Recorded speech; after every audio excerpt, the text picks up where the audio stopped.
it's time to sit back and relax with your favorite drink. And listen.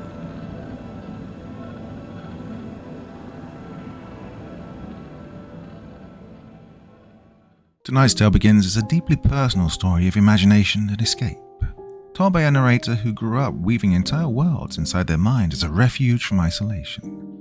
What starts as a heartfelt exploration of creativity and friendship slowly darkens when those imagined landscapes begin to fracture, giving way to visions of something vast, many-eyed and unspeakably evil. As dreams blur with reality, the narrator finds themselves haunted by the possibility that their private worlds may never have been as private as they believe. I ran my own fields, by Corpse Child. I'm going to have to ask you to bear with me. When I say this is the most bizarre thing that could have happened to me, you'll see where I'm telling the truth. And to start, you need to understand that I was always one with a giant imagination. I was always imagining myself in distant worlds, whether in class, on the playgrounds, or even in the store. Always running in my own little fields, as they used to tell me. That was the best way they knew how to explain it anyways. They never quite got it, obviously, since, well, especially, even as I grew up, this tendency never really went away. The funny thing was, I didn't really get it myself. It's just something I did, just part of me, and that was that. And because of this, making friends was more or less out of the question for me at the time. Well, real-life friends. Not that it really mattered. Understand, this isn't a sympathy cry. I'm not here to go, boo-hoo, I didn't have any friends growing up, or anything like that. It was weird, sure, but I honestly had just as much fun running in my own fields with imaginary friends as I did any of those rare times other kids would actually include me in their games. Now, the adults, that was a little trickier to deal with. Again, they could never understand why I was the way I was. As an adult now, though, I can't fully sympathize because of what I've seen of late. I do sort of see where they're coming from, though. I guess I'm trying to say that if the shoe had been on the other foot at the time, I too would have probably had the same mindset that they did. What the hell is going on with this kid? That aside, it kind of sucked a bit harder with all the adults giving me a hard time about it. It wasn't as bad when I was really young, you know. Everybody had imaginary friends growing up. But when you get older and start going to school and interacting with others, you're supposed to lose the habit, right? Make actual friends. Well, not me. No, I'd stay in my own fields through all of elementary and through most of middle school. About the second half of my 7th grade year was when we got me in with an occupational therapist. That's when I'd be diagnosed as high-functioning autistic. My therapist, Mrs. Helen, sweet a lady as she was, made a big show out of explaining how my brain just worked a bit differently from others, and that it would be something to work around, that everything was just fine with me. Even back then, I remember listening to that and thinking, yeah, thanks. Glad to see they'll pay you to tell them the same shit I'd been telling them for free. I say that, but I guess the joke's still on them anyways. They never actually listened to her either. Either that or they just never actually got it. In their minds, I guess my parents, particularly my dad, expected therapy to be some sort of cure-all. That somehow Mrs. Helen would snap her fingers, say some magic words, or perform some gigantic operation that would make everything all better. And I'd be the normal son they apparently wanted me to be. Yet there I was, then and for the years to come, still always running in my own fields. Like I said, this made things a bit trickier when it came to trying to cope with alienation from life. Tricky, but not impossible. I learned soon how to sort of, suppress it, I guess you can say. I learned how to fake normality, enough at least to where my parents wouldn't give me funny or worried looks, and to where I made 1 or 2 actual friends later on in high school. Of course, like I said, it was all fake, a front. I never stopped daydreaming, just found ways of keeping it hidden. I spent long hours still locked away in my room or my backyard, either battling evil space warlords to save the smoking hot robo-princess, or ruling the 7th dimension with an iron fist. Before you ask, yes, I was into science movies, comics, video games at the time, And yes, my parents wanted to blame them for influencing my behavior, or some stupid shit, which led them to confiscate them all. So in case you're wondering why you don't hear about me reading a book, watching TV, or playing video games as an outlet, well, there you go. I'm sorry, look, I love my parents, okay? I love them, and I know they love me. I wasn't abused, or at least I never saw it that way. Well, they weren't necessarily mean or anything, they just didn't get it, I guess. Well, that's enough of that. I know I just kind of railed there, but I feel like it is essential to what happened, what I've seen, and why I'm writing this now. So, like I said, by high school, I was hanging out with other kids and having normal friends. I remember it was at lunch one afternoon. Kadir and I were chowing down on cafeteria cheeseburgers that tasted a bit better than we'd imagined prison food would taste like. Well, the two of us would usually sit together and talk about ideas for D&D campaigns. We were that set of friends, the only two in our school that actually played, or at least took it seriously. We became friends because of it when he was going around asking if anyone would be interested in starting a little after-school club for it. I remember asking him what the hell D&D even was. When he explained to me that it was a game where I'd basically get to control my own fantasy adventure, whether fighting orcs, drow, werewolves, saving a sacred treasure, or whatever, I was instantly hooked. From there, he and I started the Willowwood High D&D Guild. Granted, nobody else actually joined, but that was just fine for him and more than fine with me. After a few campaigns played together, embarking on numerous quests, both standard fare as well as a few he and I both created together, we more or less became the best of friends. First one of its kind, as far as I was ever concerned. It was one night over at his house, I remember, and I decided to tell him about me, about how I'd imagined myself all the time in a distant world. And he was confused at first. "You mean like in dreams and stuff?" he asked. "No, like, in real life, sorta."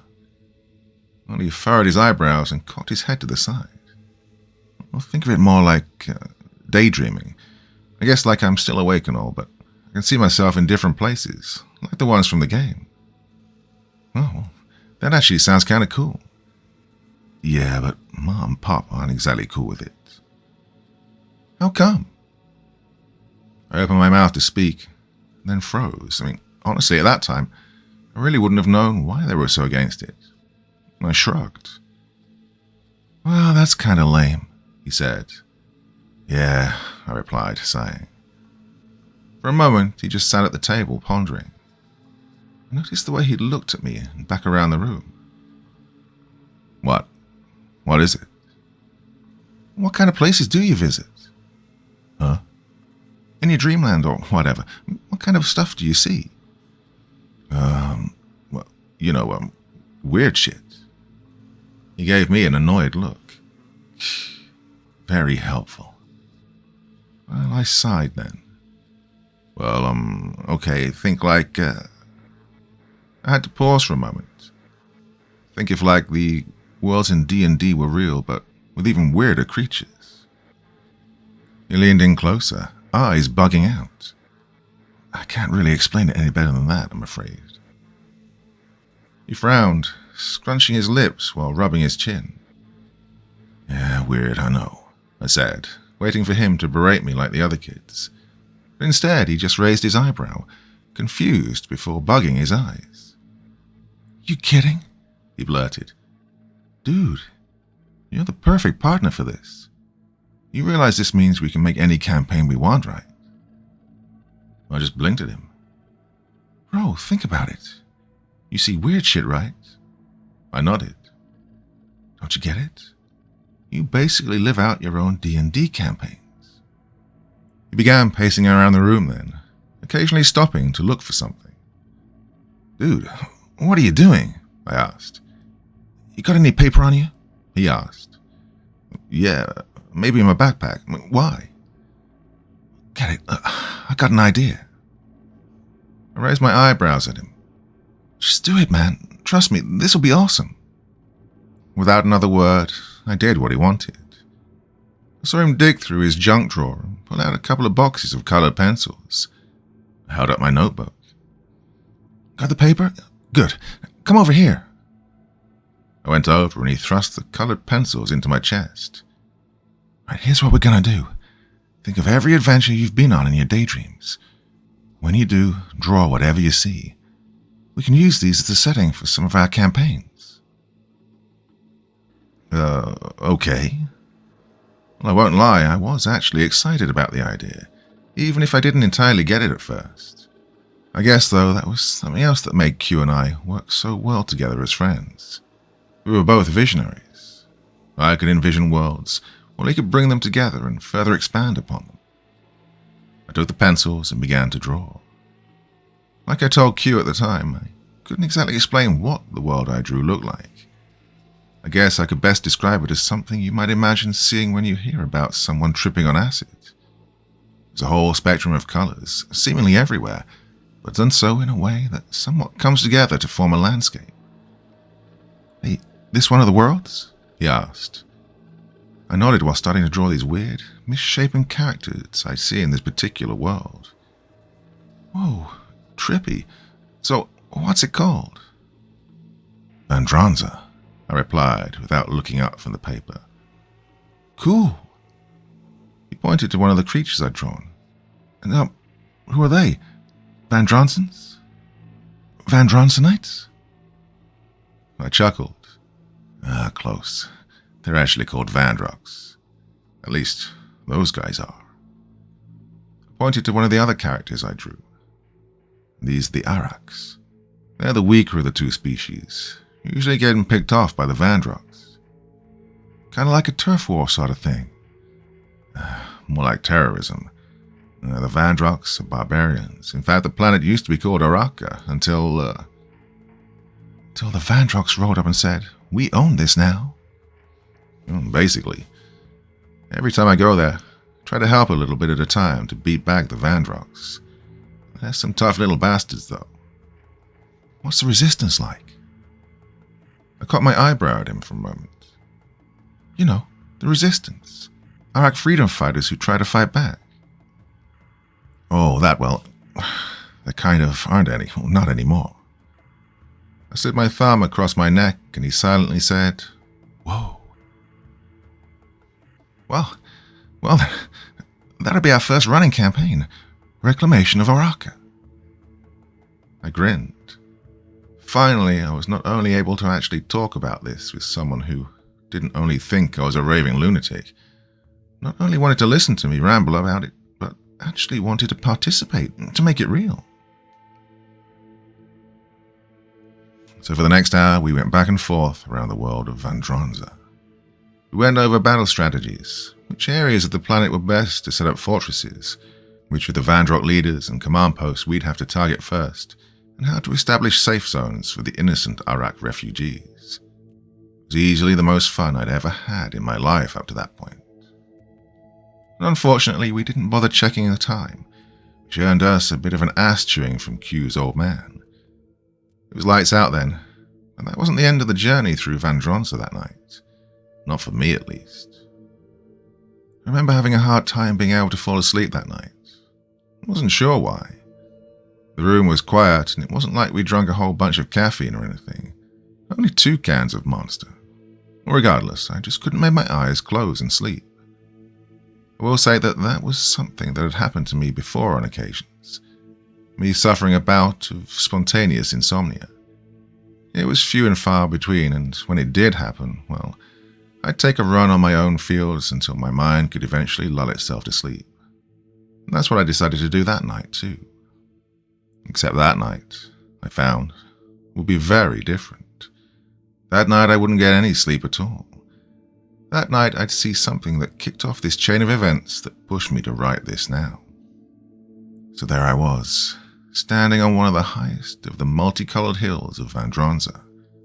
Looking around, I could see a group of about 3 or 4 Vandrox prowling around. They moved all wonky, like they always had before, except this time I noticed they seemed to be running hastily from something. I looked around but couldn't see anything or anyone. I was confused. What are they running from? My thoughts were cut short when a low rumble shook through the terrain. The quake slowly built in ferocity and tempo until the entire planet shook beneath me. I looked everywhere, but couldn't see who or what could be causing it. I tried to move, only to be shaken down to my face on the multicolored ground. I struggled to pick myself up, only to be nearly blinded by this bright ball of light. It's like I was looking directly into the sun, if the sun was somehow able to burn even brighter than what we're familiar with, if that makes any sense. The light itself seemed to give off this, this aura of pure, white-hot rage. Couldn't really explain it, but this light was alive somehow, and for whatever reason, it was enraged at something. It hovered overhead, beating down on me with its blazing light that I could feel starting to burn my skin. Despite it being so bright, I couldn't look away from it. It was hypnotic in a way. Even when I tried to force myself to look away, I just couldn't. Eventually, the aura began to dissipate, revealing this floating, writhing mass. And when the light faded away a little more, I realized that this mass was a disgusting combination of eyeballs squirming and twitching furiously from overhead. Each one was a different color, and some of them weren't even human eyes. Some were of various animals, reptiles, and some I didn't even know how to describe. From the mass, I saw what looked like a set of tentacles, made purely of the burning light. It shot out and snatched up one of the fleeing Vandroks. I could hear the poor thing squeal in terror, sounding even more tortured than a pig being led to slaughter, as it was hoisted up to meet the thing eye level. The Vandrok's squeals escalated in pitch, causing me to cover my ears. I then heard what I can only guess was supposed to be the eyeball thing's roar of anger that shook through the ground around me, reverberating through my body like it was jello. In another instant, the Vandrok's squeals reached a deafening pitch as he suddenly burst into a blaze of bright scarlet flames. Within 2 seconds, the Vandrok was gone, vaporized.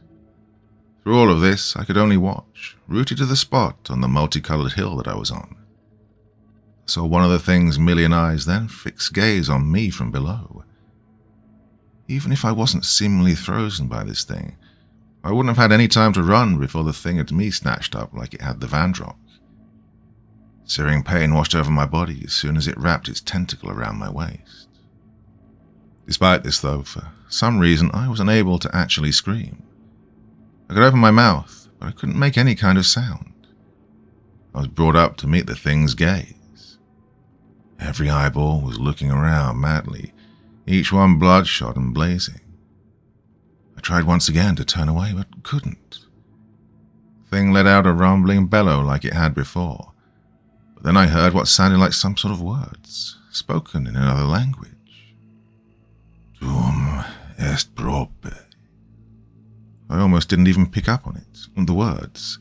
At the same time, though, my mind somehow started to loop these words over and over again. The last thing I saw was this blinding flash of light before shooting bolt upright in the sleeping bag I was in.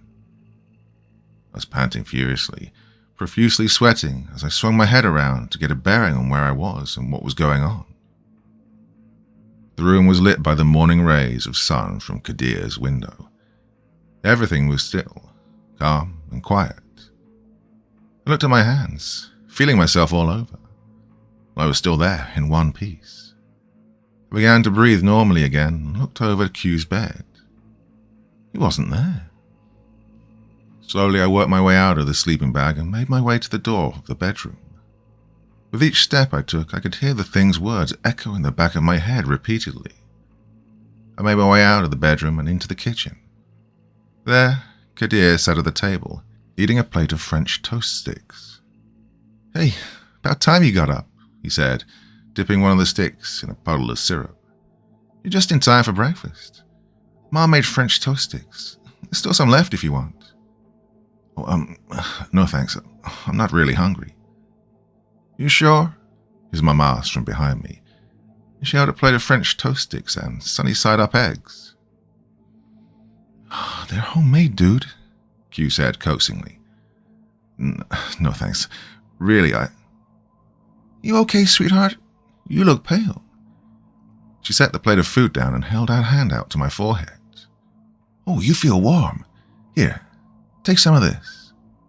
She reached up into the medicine cabinet and brought down a bottle of cough medicine. I did, and sat at the table in front of Q. "Now, can I get you anything, Danny?" she asked. Maybe a glass of orange juice, please?" "You got it." She poured the glass and brought it over to the table for me. "So, I've been thinking about the campaign." I stopped mid-gulp. He brought out the notebook we'd used the previous night and opened it up, pointing to the different areas we'd marked. "Well, I was wondering, since you said the Vandrock stronghold is mostly buried here, in the heart of the peaks right here." "It's gone." Q stopped and looked up at me, raising his eyebrow. "What? Huh?" "Vandranza, it's gone."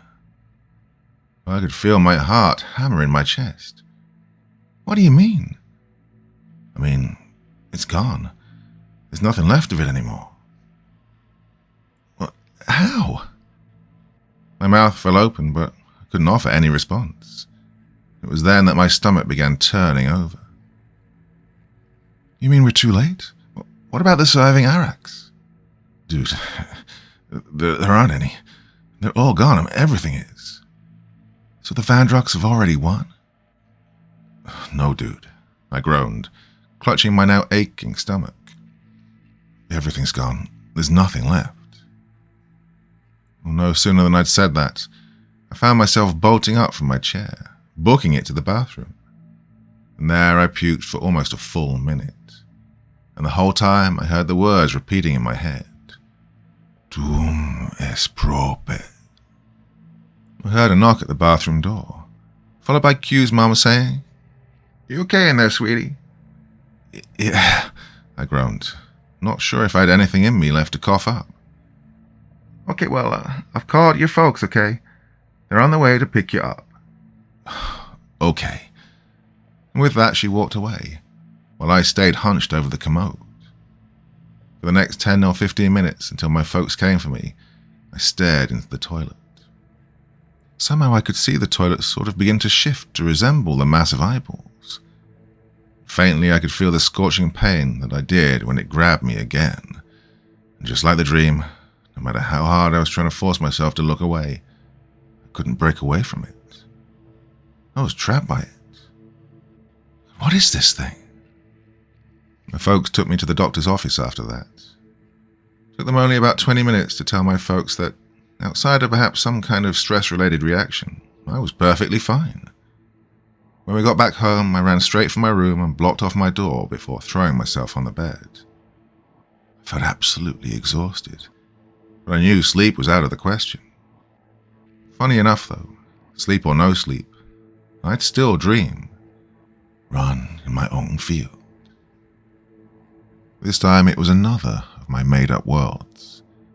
Now, I won't go into too much detail here about this one or any of the other worlds I see in my daydreams. Trust me, if I did, I'd have enough lore to rival George Lucas. But in this one, I stood on a sort of slick, glassy terrain that coated the entirety of the landscape. This world is where I'd usually be trying to save the Ice Princess from a coup staged by a few of the other natives. As you've probably guessed, most of these world stories have something to do with an uprising of some sort. Natives rising up to overthrow a current monarchy. I guess you could call that projecting, couldn't you? I myself feel suppressed, never allowed to express who I was, always wishing I could just be me and be accepted for that. And so I ended up creating these worlds around that. Well, that's what I would have thought at the time anyway. So anyway, I was standing there, watching two of the natives duking out in a brutal struggle. Blow after blow, these two crystalline-looking warriors pummeled the absolute shit out of each other. Neither one was showing any kind of mercy to the other. Eventually one of them was knocked to the ground, with the opponent mounting and proceeding to jackhammer his bloody fist into the other's face. I could see cracks starting to form across the fallen one's head. He wasn't going to last much longer, so I started towards them to try and break them up. I was forced to stop. For overhead, I watched the sky crack open, and from it descended the bright ball of light from the night before. I heard its roar, shaking the ground around it. The two glacial warriors looked up, and, though they didn't have any faces, I could tell they were looking upon this thing in fear like I was. Like before, the thing's aura of light faded away to reveal the million-eyed mass, twitching and vibrating at a supersonic speed. All around me, I watched the terrain split apart and almost evaporate. Even quicker than it had last time, the thing lashed its burning tentacles out and snatched both of the planet's natives, instantly vaporizing them. That's when it fixed all of its eyes on me once again. I wanted so desperately to run, but I just couldn't. I was frozen, forced to stand there as its tentacle lashed itself around me and hoisted me into the air. When I was at eye level, the thing roared at me again. Finis omnium restet. I looked directly into its eyes, all of them. Somehow, at least the ones that were fixed on me, I could look into them all at once. Inside them I could see every world I'd ever remembered visiting in my daydreams. The world with the cyborg princess, the one with the volcano lizard barbarians, and the world with the gorilla people, all of them in one of each of its eyes.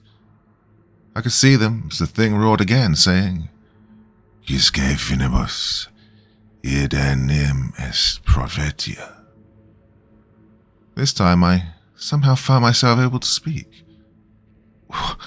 What are you? I cried. I am creation.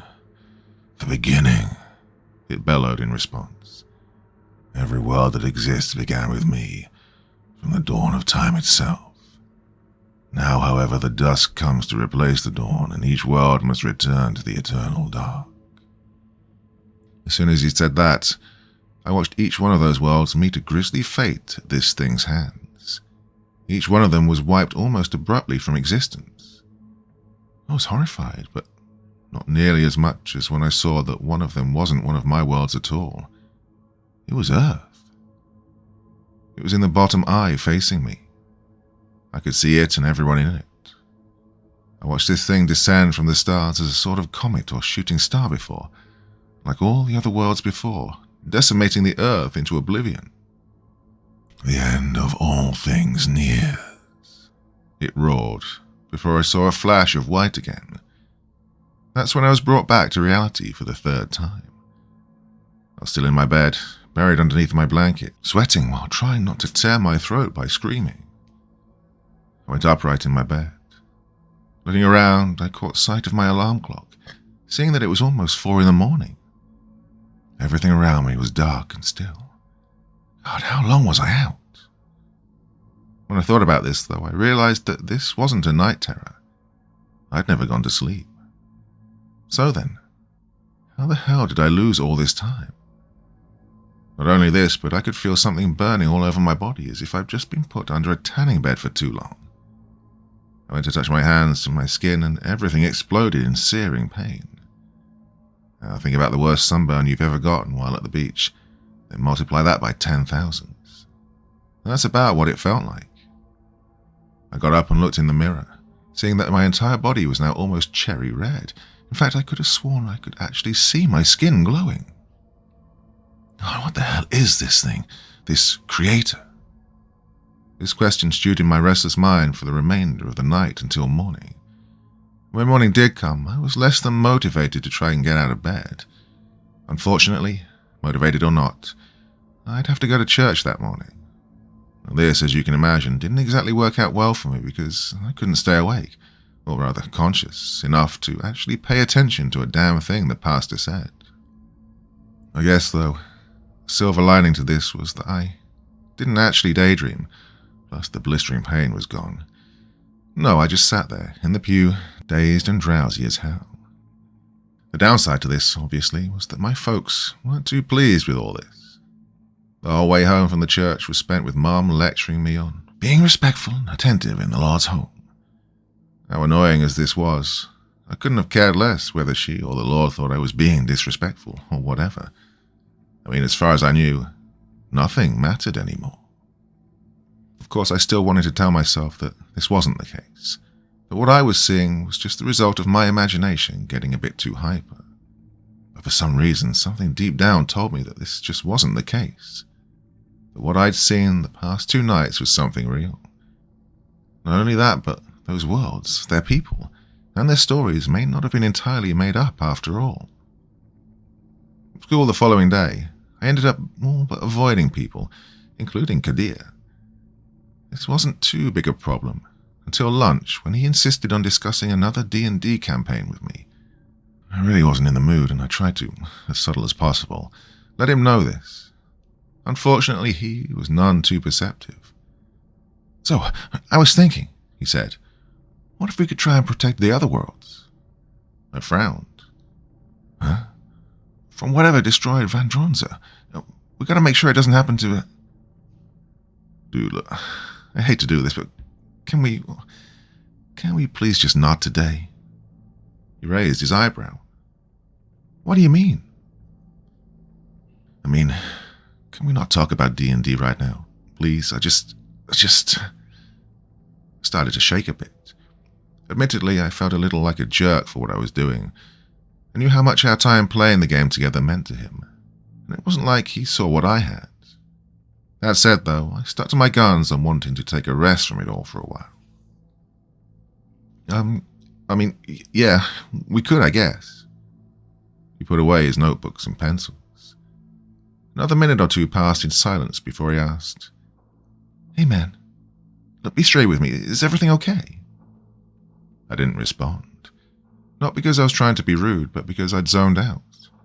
The mention of Vandronza spurring once again the nightmare from 2 nights before. I heard his voice, sure, but I didn't really pick up on it, if you get my meaning. Instead, I could hear the thing's tremulous roars echoing all around me. I'd run off into my fields again, and this time I was scared too. I guess then I was lucky that it didn't last all that long, being snapped back to attention by Q. "Dude, Dan, you there?" "Bro, you're starting to worry me a little here." "What are you talking about?" "Ever since that little scene at my house the other day, you've been on edge for some reason. Now you don't even want to talk D&D with me. Did something happen? Did I do something wrong?" "No, dude, it's nothing you did. I don't know. I just really don't feel like doing D&D right now, okay?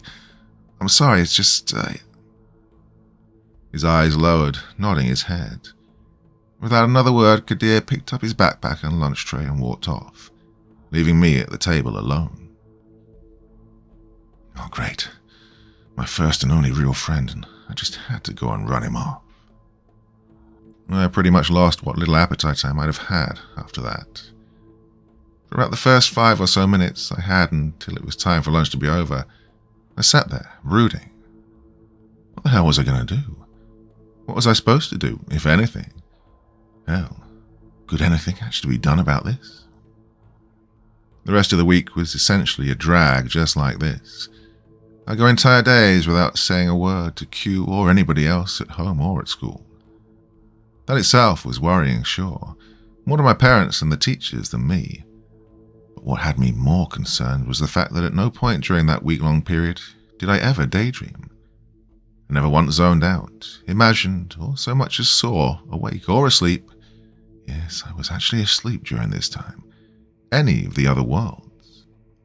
I never saw any of the extraordinary creatures or the fantastic landscapes. I saw Earth. I saw human beings and regular animals and plants. Nothing more, nothing less. The beginning of the following week saw my folks scheduling me an early visit with Mrs. Helen, claiming that my despondency was worrying them. When she asked me what was going on, if there had been something that had happened at home or at school, I told her no. She asked me then if I would still run in my fields, to which I again answered no. When she asked me why, that's when I essentially clammed up. I didn't know what to tell her. Could I have told her about what I was seeing? Well, sure, but what good would it do? At best, she'd tell me that I was growing out of my imaginative phase, or some hokey BS like that. Worse, she'd either prescribe some sort of strong medication that would probably end up putting me in a worse state of mind than it already was, or even try to have me admitted to the 7th floor. In either instance, neither is the problem solved, nor am I even taken seriously. Ironically, I guess, I decided to use the former possibility as an excuse of my own. I told her that I was just outgrowing my daydreaming tendencies. It wasn't hard for me to do, really. Like I said before, I pretty well conditioned myself to fake normalcy even when I was still daydreaming, but I won't lie and say it didn't feel weird. Perhaps in one way then. Maybe I wasn't actually faking after all. Maybe I really was growing out of it. She seemed to accept this, albeit skeptically. She, of course, asked why there was such a sudden change of heart. To this, I simply shrugged. Again, what other explanation was there that sounded any more reasonable? And real quick, let me ask you, what would you have said if it was you? Would you have actually told them a story about some interdimensional behemoth no one's ever seen or heard of before, that's only ever appeared in your dreams? A story you have absolutely no proof, outside of a gut feeling, is real? Not likely, right? No, I simply stuck to my guns and told her that I just lost interest in my journeys to the worlds beyond. She went on to ask me if I'd made any friends at school, and if maybe they'd influenced my sudden disinterest.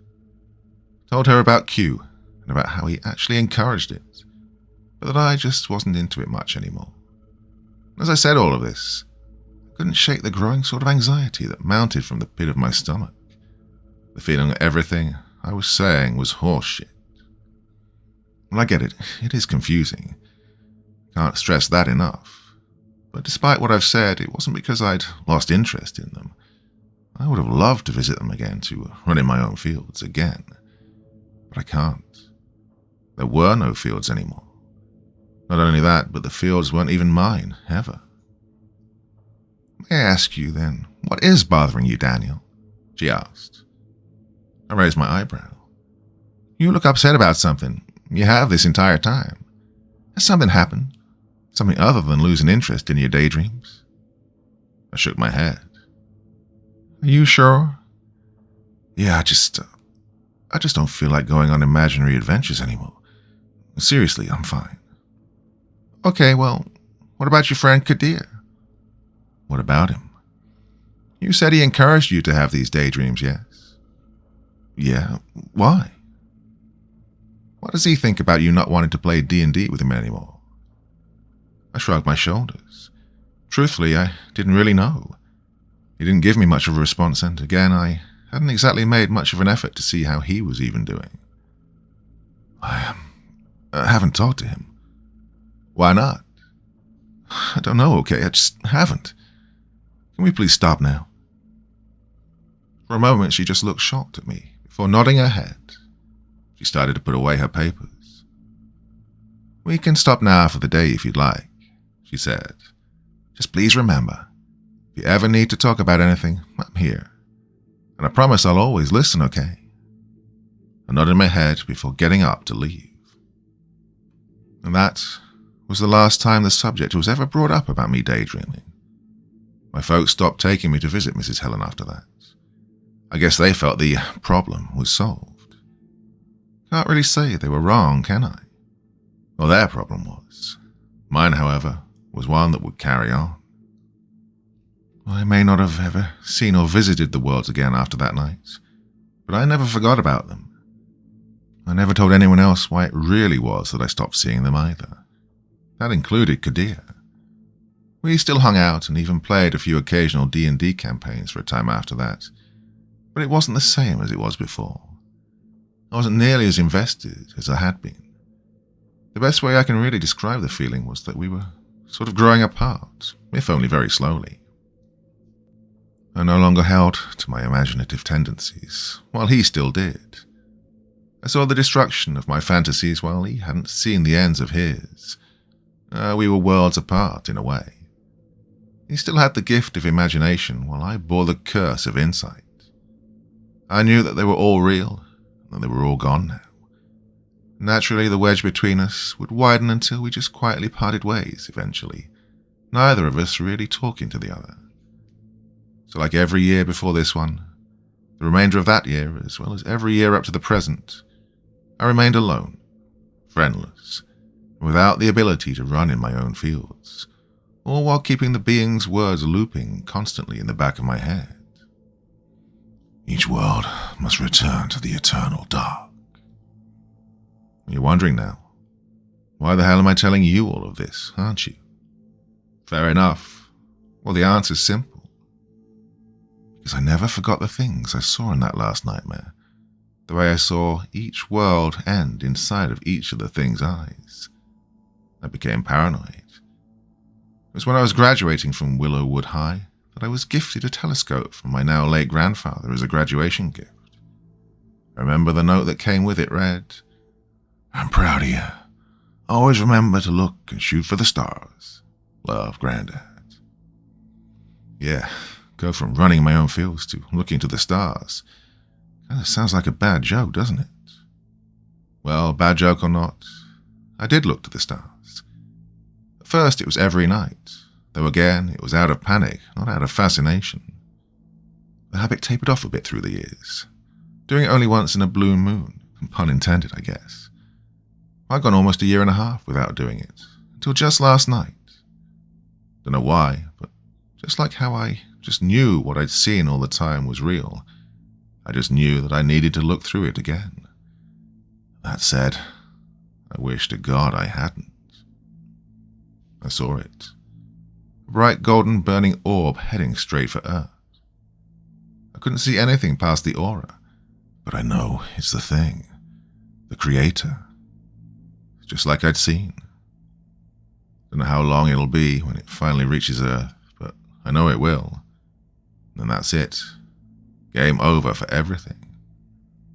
What's worse is that the closer the thing the Creator gets, the more my skin burns. I think it marked me that day, so now I'll always feel it coming.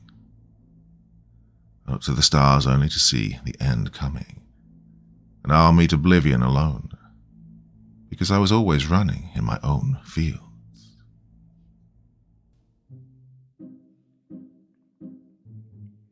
Well, many of you have said this down the years. When you see it's a corpse child story, you know it's going to be a good one. And I think that one was just as good as anything I've ever read by him. Well, let me tell you, it was an absolutely beautiful day here. In the last couple of weeks, we think, well, that's definitely the end of summer. But today was roasting hot. Ooh, too hot to go out, really. It was almost 30 degrees. And yeah, just a beautiful, beautiful day. Fortunately, I didn't really have too much to do, so I had a chance to relax and enjoy the weather. And probably for the last weekend. Anyway, We'll see how it goes. So, thoughts, feelings, anything else you want to say about that story in the comment section below the video. As ever, I will do my best to join in the conversation. Okay, thanks. A lot of support recently, as always, to be honest. But, you know, it is always very much, I say this in a heartfelt way, very much appreciated all the nice comments you have on each of the videos. I love it. And I do really try and engage with you as much as I can. Anyway, I'm waffling on. Have a lovely weekend, everybody, and I'll see you again very, very soon.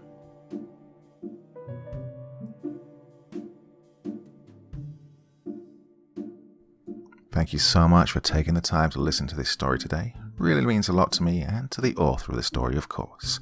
Well, if you want to know more about me, I'm pretty much everywhere on social media. You can find me on Facebook, Twitter, Instagram. You can download my music on SoundCloud.